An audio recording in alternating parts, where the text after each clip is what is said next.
Sangat luar biasa khasiat, padilah, keajaiban amalan ini yang memang Nabi Sallallahu Alaihi Wasallam sangat menganjurkannya untuk kita perbanyak di bulan suci Ramadan.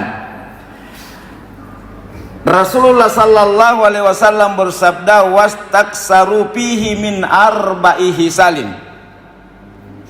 Oleh karena itu dalam bulan suci Ramadan hendaklah kamu sekalian memperbanyak sekaligus memperolehnya 4 hal.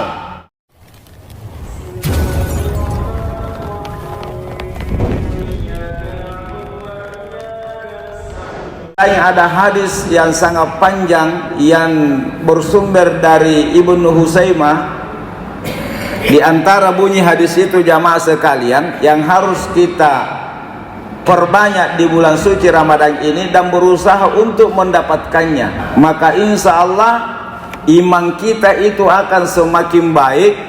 Yang kedua, rezeki kita akan diperbaiki oleh Allah Subhanahu wa Ta'ala, bahkan akan diberikan rezeki dari arah yang tidak disangka-sangka, rezeki yang tidak diusahakan, seperti yang disampaikan oleh Nabi Sallallahu Alaihi Wasallam di dalam hadisnya, warasakahu min haitsu la yahtasib.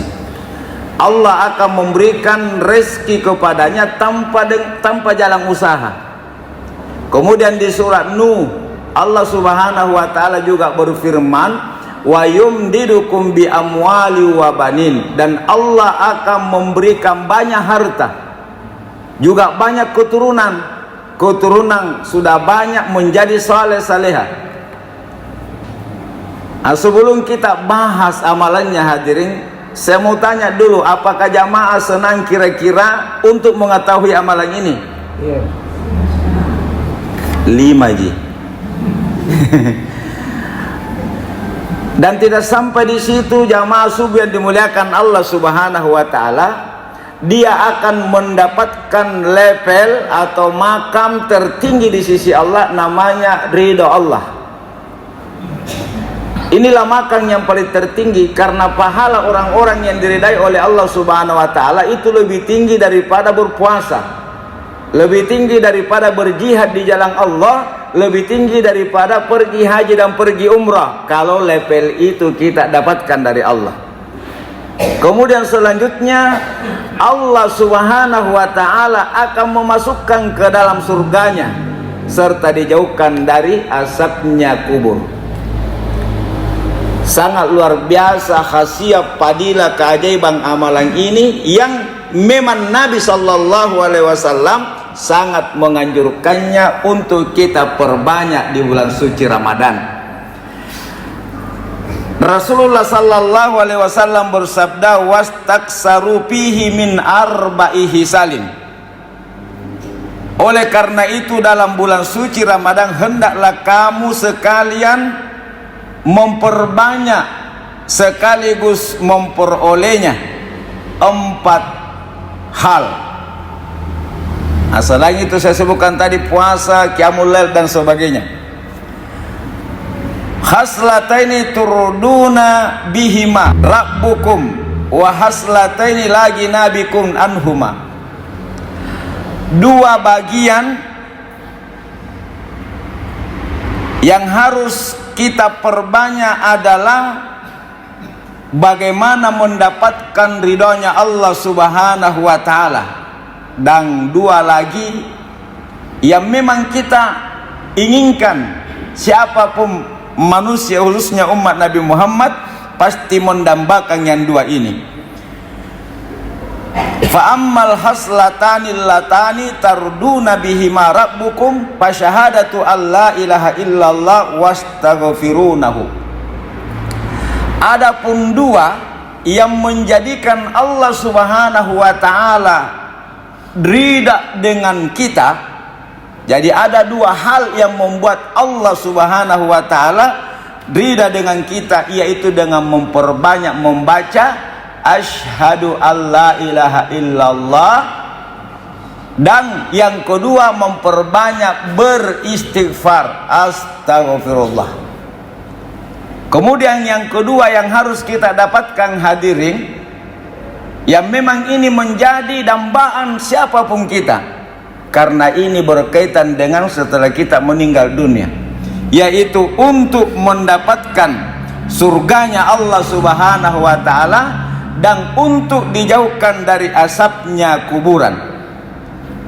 Maka jangan heran di saat-saat menjelang buka puasa, baik di TV, khususnya TV Makassar maupun di radio, itu ada zikir-zikir. Itulah yang harus kita perbanyak. Yang mana itu bunyinya seperti ini: Asyhadu an la ilaha illallah wa astaghfirullah, as'aluka ridhaka wal jannah wa a'udzu bika min sakhtika wan nar.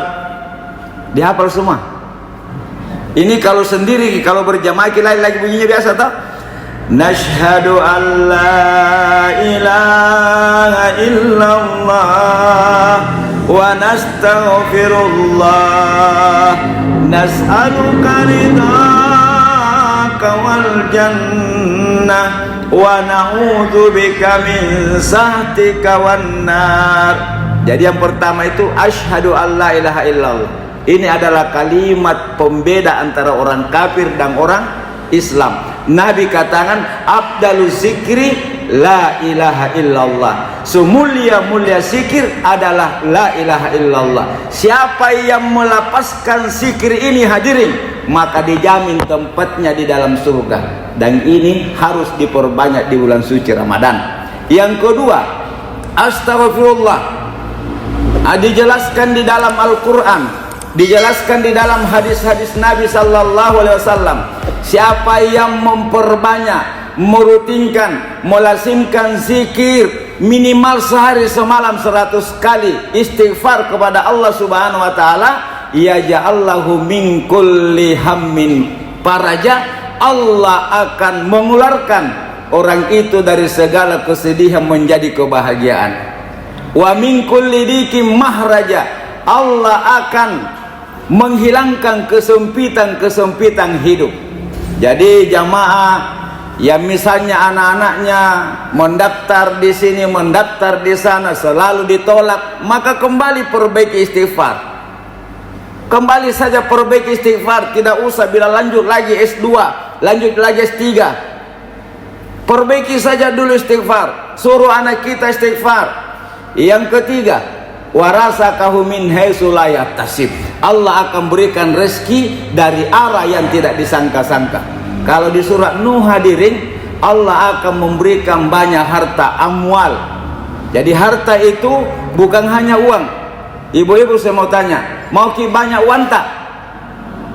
Tapi tidak mau ki banyak rumah tak?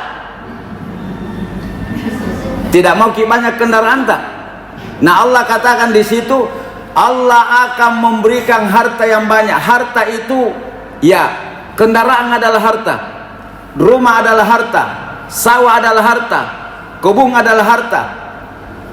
Nah, salah satu jaminan dari Allah Subhanahu wa ta'ala, orang yang banyak beristighfar kepadanya, Allah akan memberikan harta sebanyak-banyaknya.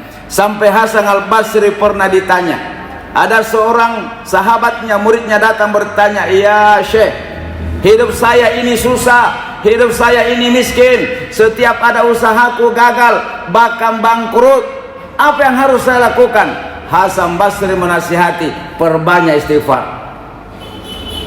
Suatu hari datang lagi seorang laki-laki, muridnya bertanya, "Wahai Hasan, hidup saya ini adalah fakir, miskin. Andre mungkala kasihasi ribasaromi." Ini ceritanya ribasara. Tidak ada yang paling miskin daripada saya di kampung saya, wahai Syekh. Apa yang harus saya lakukan? Beliau mengatakan, perbanyak istighfar. Yang ketiga lagi datang laki-laki suatu hari, "Ya Syekh, saya sudah lama menikah, tapi belum dikasih anak oleh Allah Subhanahu wa ta'ala. Apa yang harus saya lakukan?" Maka Syekh mengatakan, perbanyak istighfar. Ternyata diam-diam istrinya Syekh mendengarkan itu hadirin. Jawabannya cuma satu, banyak pertanyaan, banyak keluhan, solusinya cuma satu, perbanyak istighfar. Kenapa bisa istighfar? Maka Hasan al-Basri mengangkat ayat dari surat Nuh yang saya baca tadi. Maka jamaah subuh yang dimuliakan Allah Subhanahu wa ta'ala, apalagi kalau cuma mau tadi pergi di Mekah, mau pergi umrah kah? Ini kayak mana mengucapkan kayak tidak mampu. Singkau mua anda minta nak kulit lampa. Kamana mua jibahang kau mau anda minta nak mampu. Bapak Ibu dimuliakan Allah, coba-coba perbaiki istighfar. Utamanya di bulan Ramadan, utamanya 4 zikir ini menjelang buka puasa. Di situ termasuk waktu yang Allah tidak akan tolak doa-doanya hambanya. Maka jangan maki pergi di pinggir pantai. Di situ di sampingnya mejata. Perbaiki wudhu, tak menghadap ke kiblat, perbanyak minimal 100 kali. Asyhadu an la ilaha illallah wa astaghfirullah as'aluka ridaka wal jannah wa a'udzubika min sakhatika wan nar. Terlalu lama barangkali kalau dinyanyi-nyanyikan gini. Asyhadu an la ilaha illallah astaghfirullah as'aluka ridaka wal jannah wa a'udzubika min sakhatika wan nar. Pundangkan nak bisa bilang eroto ngak lampa umur kareng Allah taala anda tanggal lampa tampol yang penting anda taraki. Sebenarnya Bapak Ibu kita mami dia nasabak nek mo Quran nasaragi kareng Allah taala, nek tomo bulan nasaragi kareng Allah taala untuk meminta segala yang kita inginkan di dunia, terutama besok setelah kita meninggal. Isinya 4 zikir ini Bapak Ibu luar biasa. Tinggal kita apakah mau mengikuti malaikat atau mau mengikuti bisikan dari hati. Nasabah ini bisikan dari hati apa? Tamaka batalana. Assalatu wassalamu alaik nambah misalawat. Ya minjo. Paralu nilawang. Tania musuh batu pantaraya batu lalang. Pinsi bilang ngambere. Elo apa ya? Katandre panuja ame mana sekali sahur rumahku. Jadi amal kamu mulai malam ini kau dikutonjing ku apa demi Allah pun datang dari nasareki apa kikiro kiri karena Allah Taala. Saya kira ini saja yang bisa kami sampaikan.